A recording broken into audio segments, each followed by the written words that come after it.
Eliezer, saya mahasiswa STT Intim Makassar. Pada kesempatan ini kita membahas beberapa materi mengenai metode penelitian dan penulisan karya ilmiah. Kata karya ilmiah mungkin tidak asing lagi di telinga kita, di mana kata karya ilmiah ini sering sekali kita dengar sejak kita SMA maupun di perkuliahan, di mana sering sekali guru maupun dosen memberikan tugas-tugas berupa karya ilmiah maupun itu berbentuk makalah, tesis, skripsi, dan lain-lain. Ada beberapa poin yang akan saya bahas pada kesempatan ini. Yang pertama pendahuluan, yang kedua kajian teori, yang ketiga metode penelitian, yang keempat hasil dan pembahasan, yang kelima teknik menulis body note, dan yang terakhir adalah teknik menulis paragraf. Langsung saja, yang pertama yaitu pendahuluan. Dalam pendahuluan itu terdapat 3 poin. Yang pertama latar belakang masalah, yang kedua rumusan masalah, dan terakhir adalah tujuan penulisan. Namun pada kesempatan ini saya hanya membahas mengenai rumusan masalah. Baik, sebelum kita membahas tentang rumusan masalah, kita terlebih dahulu memahami apa itu masalah dalam sebuah penelitian. Jadi masalah itu merupakan kesenjangan antara harapan dengan kenyataan, antara kebutuhan dengan yang tersedia, antara yang seharusnya dengan yang ada. Lalu penelitian di sini berfungsi untuk menutup kesenjangan dari masalah ini. Masalah juga dapat bersumber dari beberapa hal. Yang pertama, masalah observasi. Masalah yang muncul dari observasi merupakan jenis masalah yang didapatkan dari pengamatan pada sebuah objek terkait dari banyak kuantitas. Jadi sebuah fenomena akan dianggap sebuah masalah jika hal tersebut sudah terbatas atau tidak sesuai antara seharusnya dan fakta yang ada di lapangan. Kemudian sumber masalah yang kedua yaitu dedukasi dari teori. Banyak hasil penelitian akan menghasilkan banyak teori, dan biasanya beberapa teori akan saling menguatkan atau saling melemahkan satu sama lain.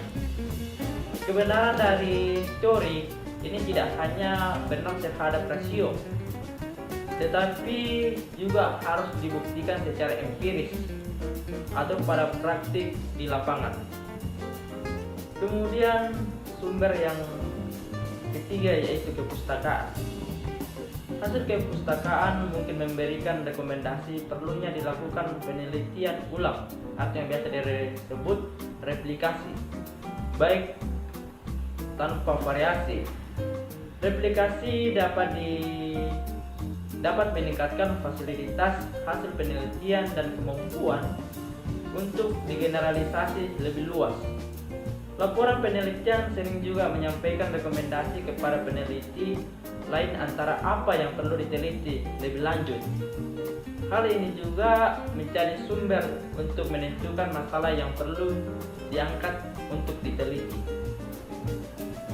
Kemudian sumber masalah yang keempat yaitu masalah sosial. Masalah sosial yang ada di sekitar kita atau yang baru saja berita terhangat atau hal-hal yang baru-baru terjadi atau yang biasa disebut hot news dapat menjadi sumber masalah penelitian. Kemudian sumber masalah yang kelima adalah situasi praktis.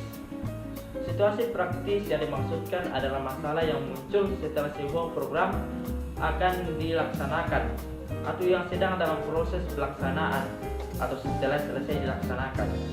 Munculnya masalah dalam situasi praktis ini setelah muncul proses evaluasi dari sebuah program.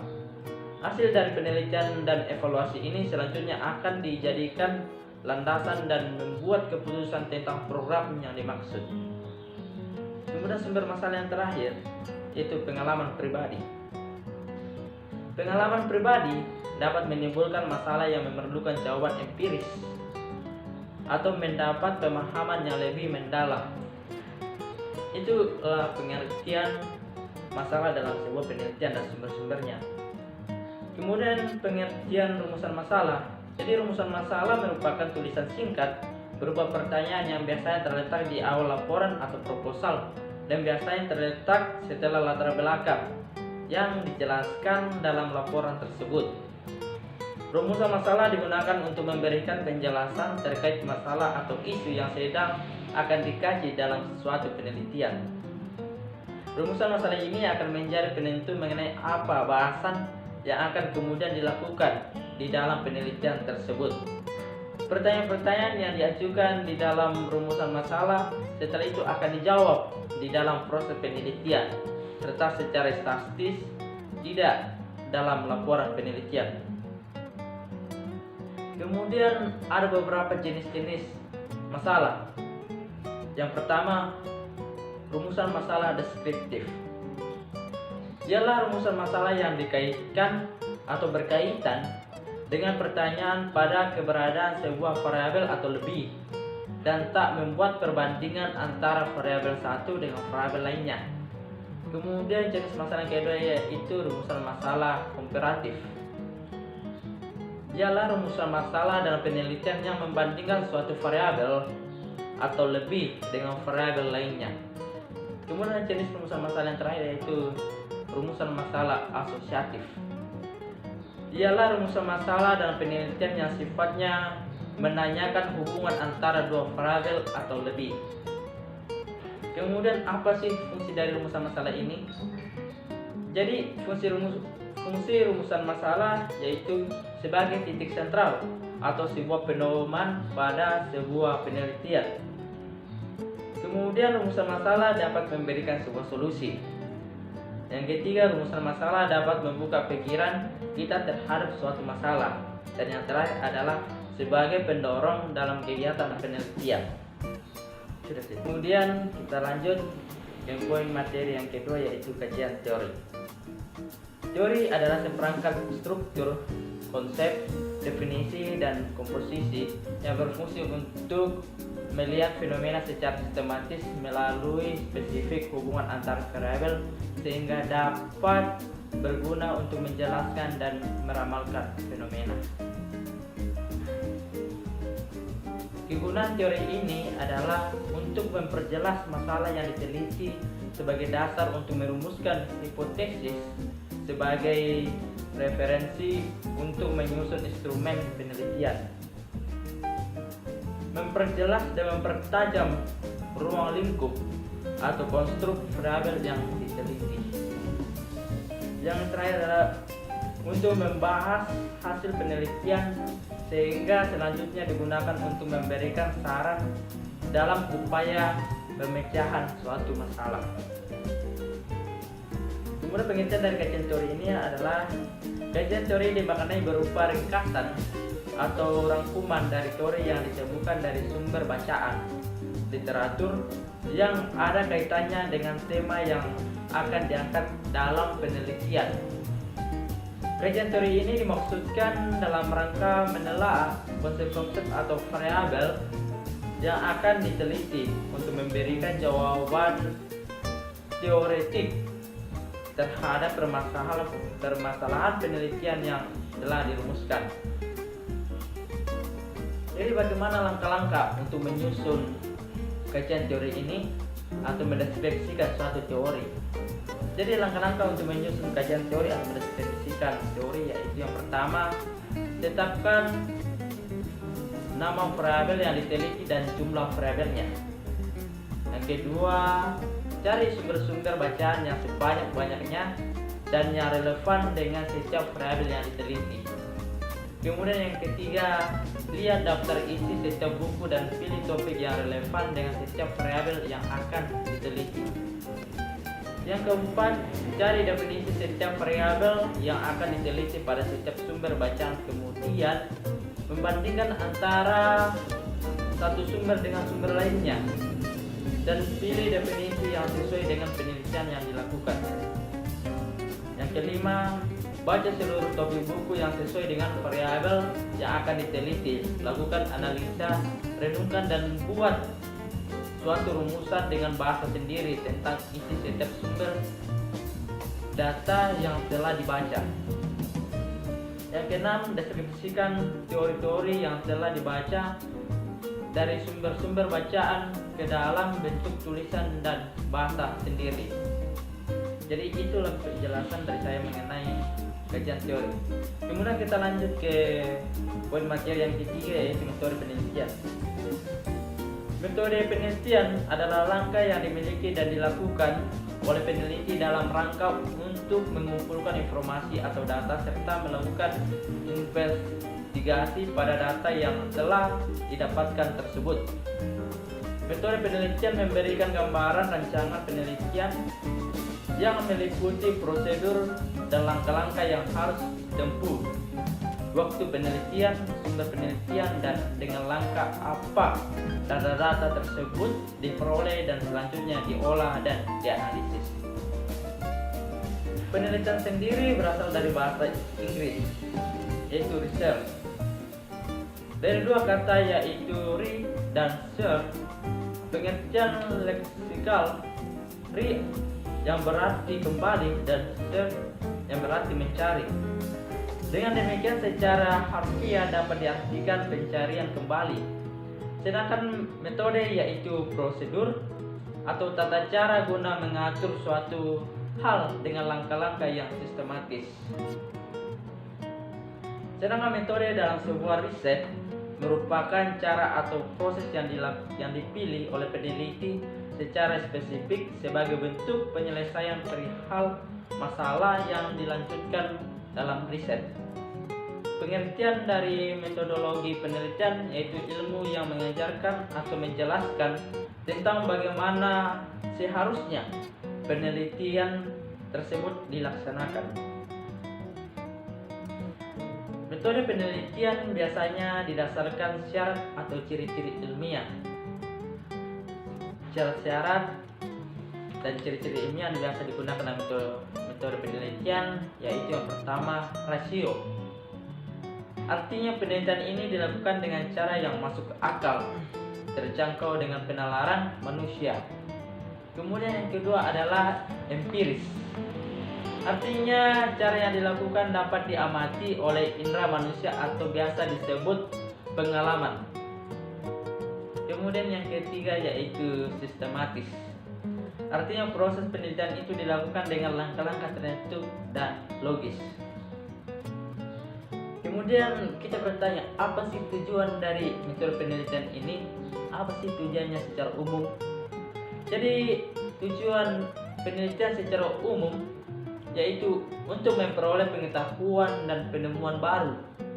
Yang kedua, untuk membuktikan atau menguji kebenaran dan pengetahuan yang sudah ada. Kemudian yang terakhir adalah untuk mengembangkan pengetahuan yang sudah ada. Itu pembahasan mengenai metode penelitian. Kemudian kita lanjut kepada poin materi yang keempat, yaitu hasil dan pembahasan. Pembahasan hasil penelitian adalah sub-sub yang paling orisinal dalam laporan penelitian. Prinsip, tesis, disertasi, dan lain-lain itu adalah bisa dikatakan itu adalah salah satu dari sebagai metode penelitian. Penelitian wajib mengulas hasil penelitian yang diperolehnya secara panjang lebar dan menggunakan pandangan orisinalnya dalam kerangka teori dan kajian empiris yang terdahulu. Hasil penelitian adalah proses pengaturan dan pengelompokan secara baik tentang informasi suatu kegiatan berdasarkan fakta melalui suatu usaha pikiran penelitian dalam mengelola dan menganalisis objek atau topik penelitian secara sistematis dan objektif untuk memecahkan suatu permasalahan atau menguji suatu hipotesis sehingga terbentuk prinsip-prinsip umum atau teori. Bagian hasil dalam suatu karya ilmiah bukan untuk menafsirkan hasil penelitian, karena penafsiran tersebut termasuk dalam bagian diskusi atau pembahasan. Pada bagian hasil bertujuan menceritakan temuan tanpa mencoba menafsirkan atau mengevaluasi selain memberikan tuatan ke bagian diskusi. Kemudian pembahasan. Pada pembahasan atau yang biasa disebut diskusi, itu harus menjelaskan tentang penelitian. Bagaimana sebuah penelitian berhubungan dengan literatur dan implikasi untuk digunakan di masa depan. Perlu diketahui bahwa pembahasan yang baik akan menjelaskan mengapa hasil penelitian dan seluruh bagian penulisan ilmiah itu penting. Dalam kerangka metode ilmiah, ada 3 aspek yang mungkin digunakan untuk menyusun dan mengembangkan pembahasan ini, yaitu aspek kajian teoretis, aspek kajian empiris, dan aspek implikasi hasil. Mungkin itu pembahasan dari saya mengenai metode penelitian. Kemudian kita lanjut kepada poin materi yang kelima, yaitu teknik menulis body note atau biasa disebut penulisan. Body note adalah bentuk referensi dari penulis yang mencantumkan sumber kutipan langsung setelah selesainya suatu kutipan yang menggunakan tanda kurung. Dan biasanya body note ini ditulis menggunakan aplikasi pengelola kata seperti Microsoft Word. Teknik menulis body note. Memahami tulisan body note. Body note memuat nama belakang penulis, tahun terbit buku, dan halaman yang dikutip. Ada 2 cara untuk menulis catatan tubuh ini, atau yang biasa disebut body note. Yang pertama, nama penulis, tahun terbit buku, dan halaman berada dalam tanda kurung, ditempatkan setelah selesainya sebuah kutipan. Kemudian cara yang kedua yaitu nama penulis menyatu dengan naskah tulisan, tidak berada dalam kurung, sementara tahun terbit dan halaman berada dalam kurung. Itulah pembahasan saya mengenai teknik menulis body note. Selanjutnya kita akan membahas tentang poin materi yang terakhir, yaitu teknik menulis paragraf. Paragraf pada dasarnya dianggap sebagai inti penuangan buah pikiran atau gagasan dalam sebuah karangan. Paragraf juga biasa diartikan sebagai suatu kesatuan pikiran yang disusun dengan rangkaian kalimat-kalimat.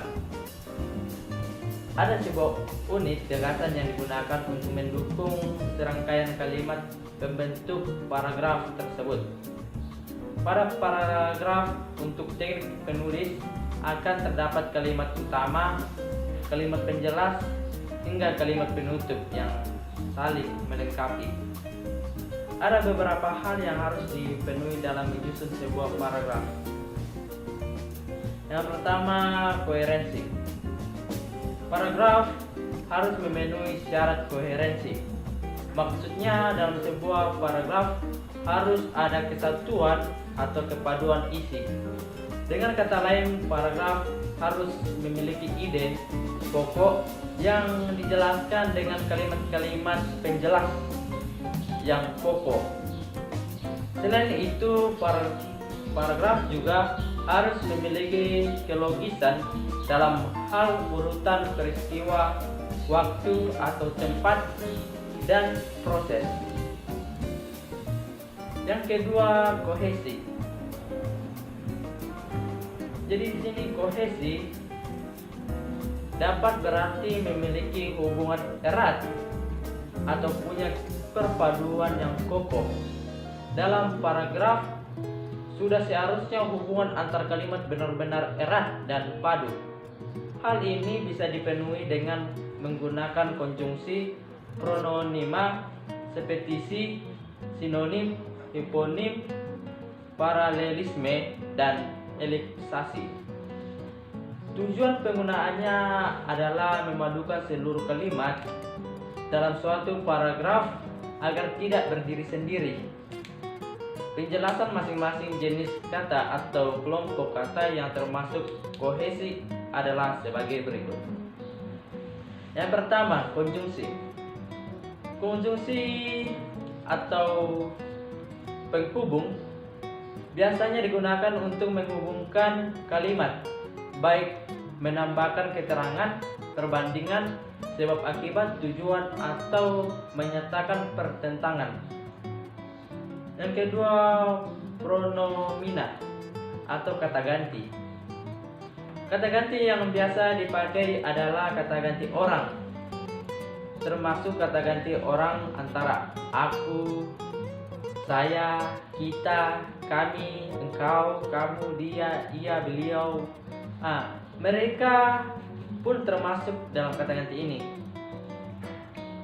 Yang terakhir yaitu repetisi. Repetisi artinya pengulangan kata-kata yang diulang dalam suatu paragraf adalah kata yang dianggap penting. Pengulangan ini dipakai ketika terhadap kata yang tidak bisa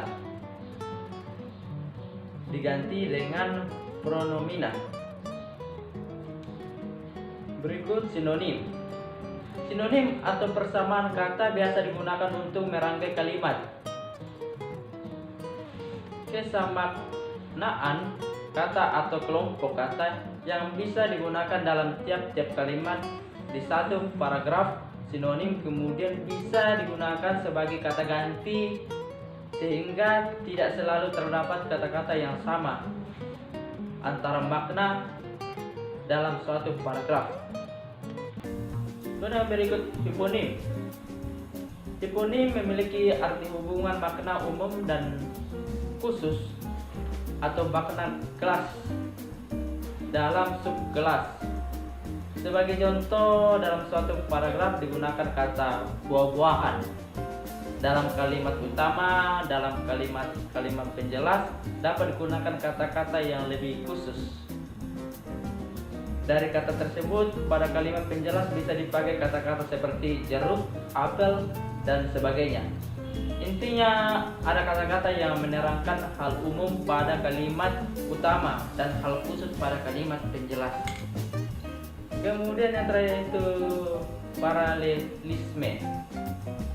Paralelisme digunakan untuk menerangkan bentuk yang sejajar.